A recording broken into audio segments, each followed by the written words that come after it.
Well, as you know, this week in our course we're studying career pathways for pharmacists and their roles in the healthcare system.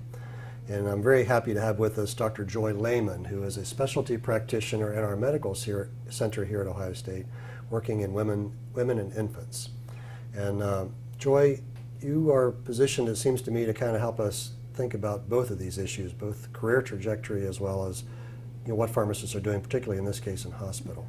So I'd like to start off by asking you to just, first of all, tell us what you're doing now, what is your practice, and then I'd like to learn more about how you got there. What's the training that really helped you to get into this kind of position? Sure. Well, thank you for having me. As you said, I'm currently working as a specialty practice pharmacist at Ohio State University Medical Center, and I'm in the area of neonatology in the neonatal intensive care unit and in high-risk obstetrics, and I work with the physicians in both those areas.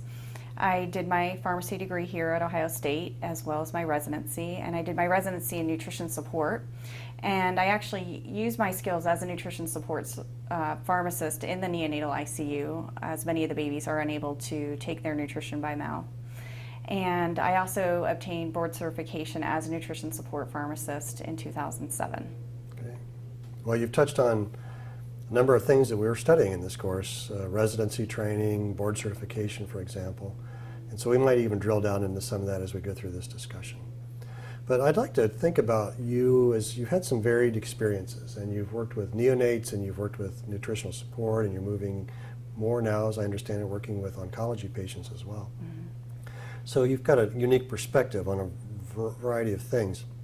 I'm wondering what you see in terms of similarities, in terms of what pharmacists do in those practices, or are there differences, or maybe they're all the same. But could you speak to us in terms of what it means to practice in those ways as a pharmacist?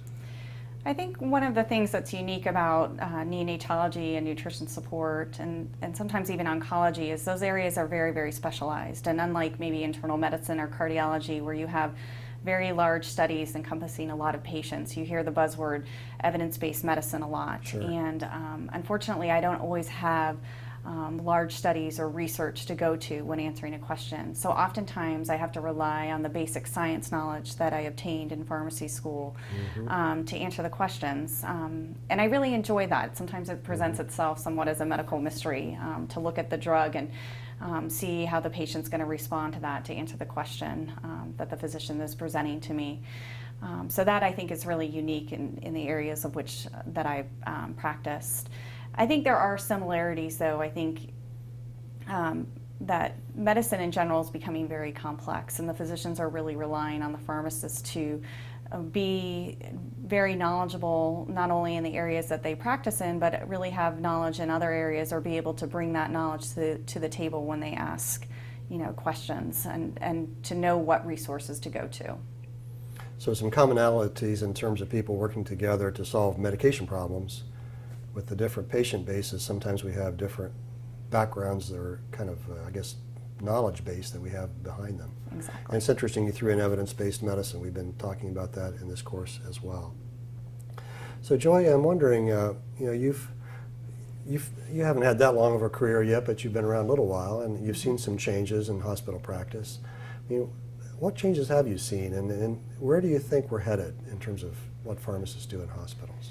Well, I definitely think, as my career has come along, physicians definitely don't practice in isolation anymore. I mean, really, it's become multidisciplinary. It's not just the physician and the pharmacist, but it's the dietitian and the physical therapist, and all of these disciplines have such important input into the care of the patient. And I think the care of the patient is taken to such a higher level by having input from all of these different disciplines. And so I think that's a real benefit that we have by including the multidisciplinary model.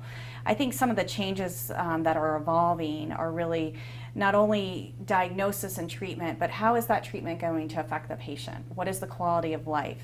What are the side effects, and how is the patient going to deal with those side effects? Are those side effects tolerable to their quality of life? And then we also have to think about affordability. Is it affordable for the patient to take this regimen which the physician has prescribed? And then ultimately, I think we have to also think about outcomes. Was the treatment successful? It's not just enough now to have the diagnosis and treatment, but then we need to look back and see, was it a success, and is this something that we would try again in the future? Yeah, well put. So a lot more collaboration. The whole economic thing is something that I don't mention a lot. That's a very good point. One thing that's happened recently in our medical center is, and we've mentioned this briefly in our course, is pharmacist privileging. Mm-hmm. And so what does that mean for you? I mean, how does that change things? Well, that has brought about a big change, and it's something that I think, again, shows the physician-pharmacist relationship really growing, and the trust that the physicians have in the pharmacists. So some of the areas that the pharmacists have been able to be credentialed in is nutrition support and also pharmacokinetic monitoring of the medications. And so what this allows us to do is place an order in the hospital setting and not require a physician co-signature. We still have to write a note in the treatment plan so that the physicians can see what action was taken, but it does not require a physician co-signature. To do that process, we do have to undergo testing, and every year we have to undergo certification to make sure that our skills are, up to par, that we are practicing at a level to continue that practice. It's a big deal, though. It is a big deal. Yeah.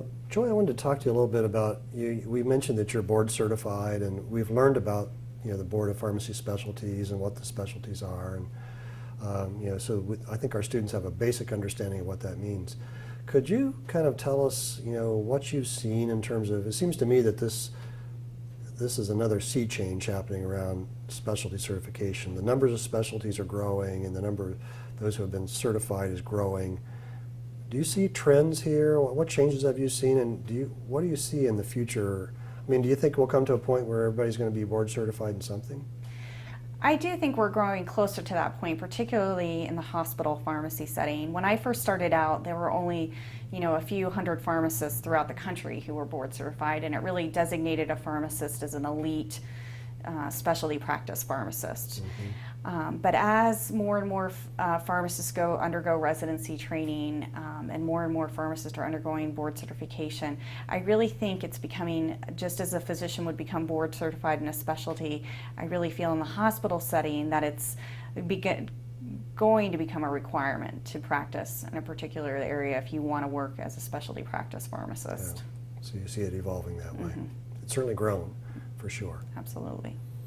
Well, the last thing I wanted to ask you, Joy, and then I want to see after that if maybe there's something we've left out here that you might want to add. But, I guess if you've had much significant training, residency training, you've worked you're board certified, you've got all these different areas you practice in, very successful career, it seems to me.